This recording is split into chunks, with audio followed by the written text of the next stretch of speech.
I just think about Paul for a second, right?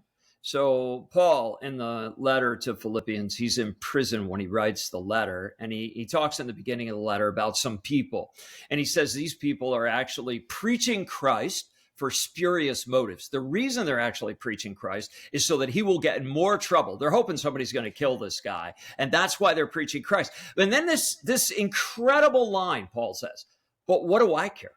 So long as Christ is preached, whether by true motive or false." I mean, what are you going to do with a guy like that? How do you stop him? And then he makes this crazy statement. He says, "For to me, to live is Christ and to die is gain." Paul's like, listen, if I live here on earth, I'm all about Jesus and his kingdom. So if those guys preaching the gospel to get me more trouble advances the gospel, awesome. And if I die, who cares? I die and wake up in the arms of Jesus, and I never have to face any of the battles on earth anymore.